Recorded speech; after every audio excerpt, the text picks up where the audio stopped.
Almost a year ago today, a brand new Dragon Ball movie was announced, and it's kind of weird to have followed it for such a long time.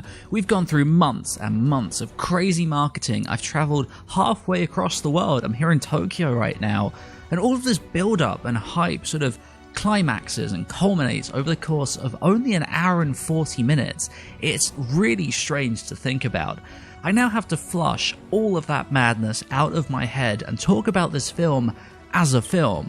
It's very, very easy to get swept up in all of this excitement and build-up surrounding the film and accidentally review the experience and not the film itself. Before diving in, I do have two things to talk about. First, let me assure you that this video will not have any spoilers beyond the general premise. There will probably be a video later down the line, possibly in discussion form alongside another YouTuber or by myself, that contains all spoilers and will clarify most of the points here, but I want to allow people to get a feel for this film without spoiling the experience for themselves. Of course, I know what you guys expect from me, so do expect a huge animation impressions video very, very soon.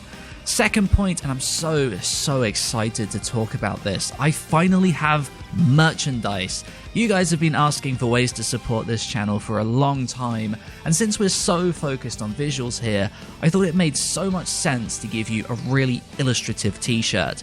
This was designed by the lovely Olympia, who's one of the best fan artists in this community, and she's been featured on this channel several times in the past. We really wanted to give you something that was first and foremost a cool t-shirt, with any Anime AJ branding being very secondary. I think we've achieved that, and I love how it's turned out, so if you want to support this channel and get yourself or someone else a really awesome Christmas present, you can find a link down in the description to pick one up. With that shameless shilling out of the way, let's get underway with this review. A little bit of a reminder for context, this film tells the story of Broly. It begins with his exile from planet Vegeta. The king sends him away because he's jealous of Broly's potential compared to his own son. His father Paragus follows after him. They get stranded on this planet for decades until Frieza's forces pick them up and they learn that King Vegeta's son, Vegeta, is alive and well on Earth, and so they head down there for revenge.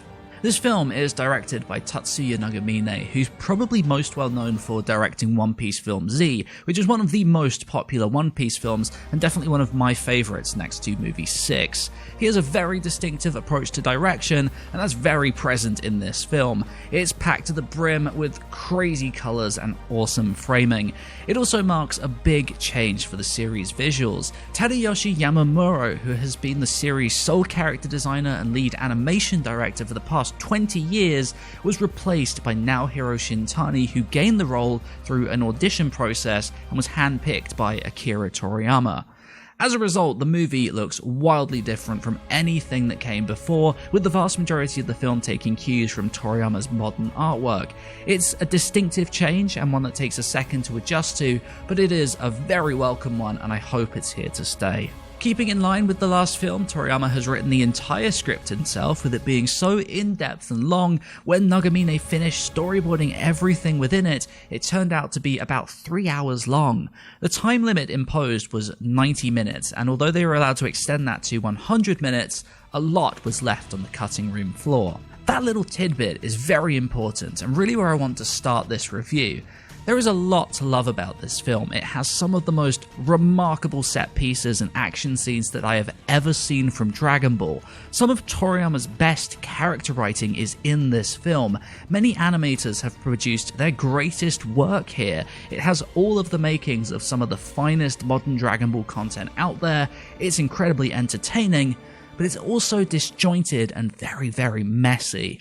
The film kicks off in the past, focusing on Broly's exile, Goku's origin story, adapting Dragon Ball Minus, and checking in on younger versions of various characters.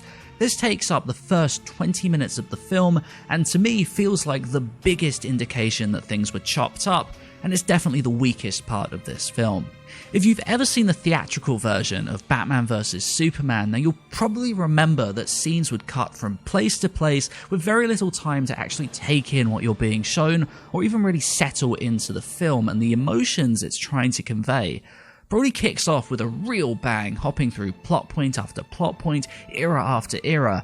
It almost feels like a montage with very little connective tissue. I have to say, I don't quite understand why it's structured the way it is.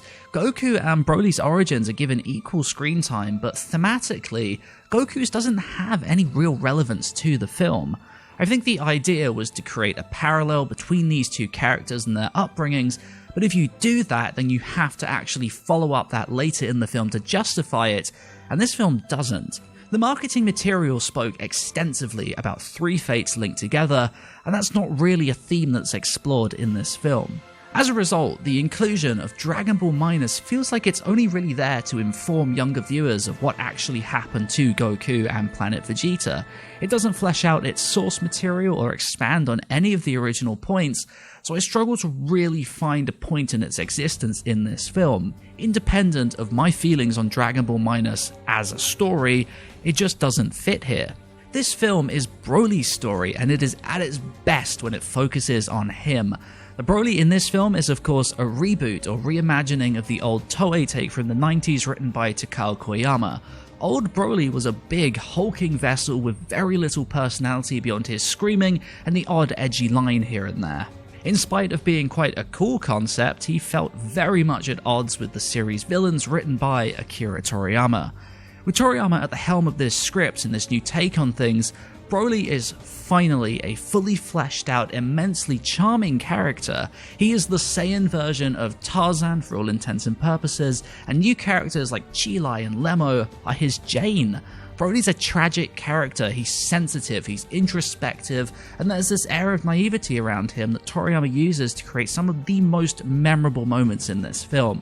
Whether it be the stark contrast with his father Paragus, who's blinded by rage and revenge, or the more nuanced scenes with Cheelai and Lemo, their interactions are endlessly compelling. It really is the brightest part of this film by a large margin, and some of Toriyama's best work.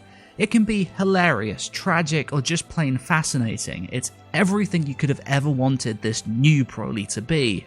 Frieza, of all people, is also a major character writing highlight in this film.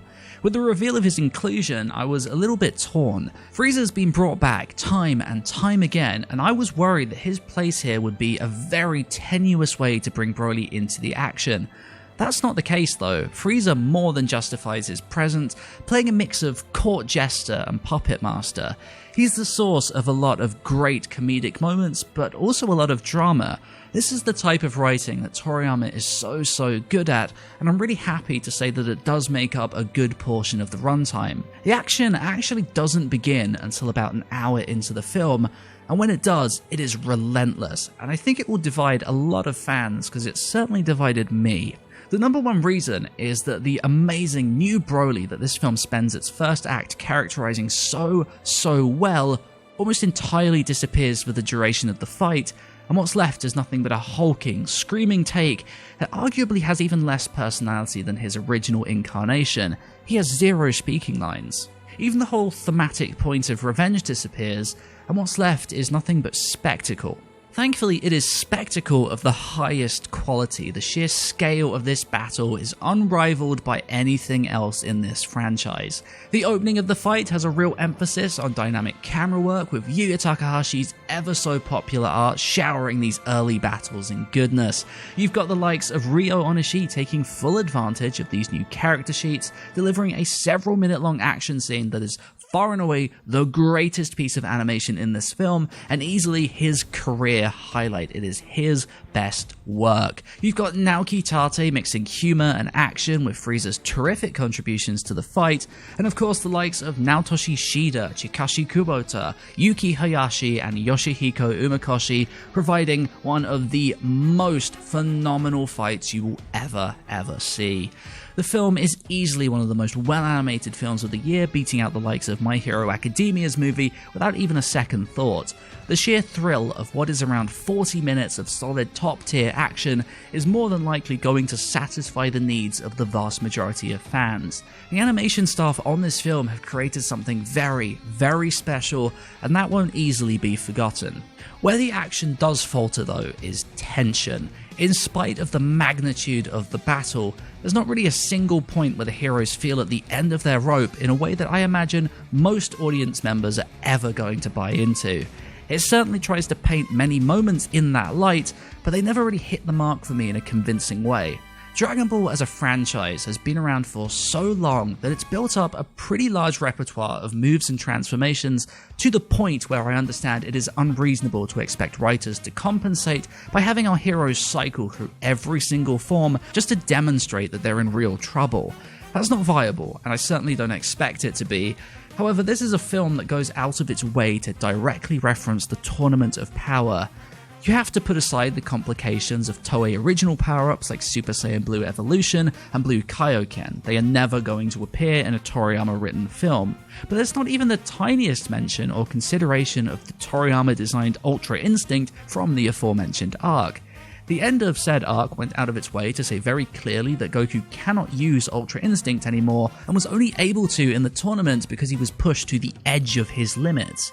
Without so much as a mention, whether it be a reminder or a one-liner about how it sure would have been handy at this point, I found it very hard to buy that they were ever in real danger.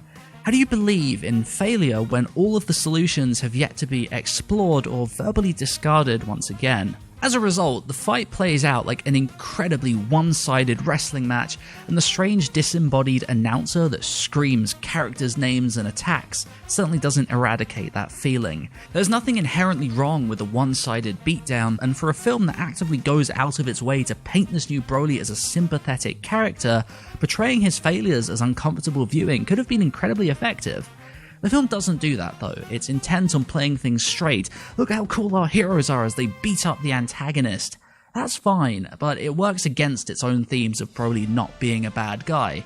Why have that piece of information reiterated by multiple characters if you're just going to play things by the book? That's really what leaves me so conflicted about this film as a full package. It's an incredibly engaging and entertaining film. This isn't Resurrection F 2.0 whatsoever.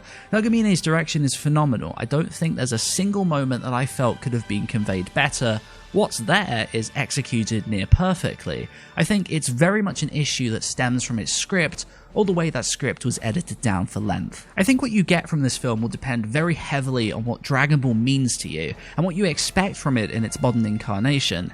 If big, bold, impressive action and nostalgic references are your thing, then Broly is very likely to live up to your expectations. As someone whose main draw to the franchise these days is in studying its animation, I kind of love this film for these aspects. Like I said, it is far and away the best looking thing Dragon Ball has ever seen, and I'm so excited to dissect it once it hits Blu-ray. If you're someone who's also incredibly into the lore of Dragon Ball, then there's also stacks to love here. You've got an expanded look at the Frieza army and a deeper insight into their rule over the Saiyans. You've got new power concepts to explore, new technology, and of course all of these new characters are incredibly fascinating. But if you're someone who's interested in the full package, something that reflects the franchise as a whole, offers genuinely new ideas and stands up on its own as a remarkable piece of filmmaking from top to bottom, then Broly is likely to leave you disappointed. Personally, I'm somewhere in the middle of all three of these. I suspect Broly will be a film I visit time and time again for the sheer thrill of the viewing experience. Broly's characterization, the action, and Toriyama brand humor are seriously sublime content. Its final moments left me with that strong desire for more, something I have not felt since the end of Battle of Gods. At the same time, I'm also frustrated by its confused themes, questionable pacing, and lack of tension.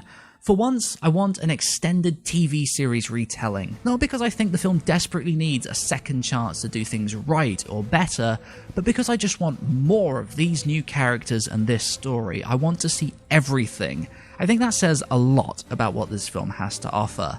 It's a creaky but thrilling roller coaster, and somehow, after years of being one big meme, Broly is a character that more than earns his titular place alongside Dragon Ball in a film that opens doors for fascinating new stories in the future. Thank you so much for listening. I hope you guys enjoyed this, and I hope my points all made sense to you. If you do have any questions about the film or would like clarification on certain points, then please do leave comments down below.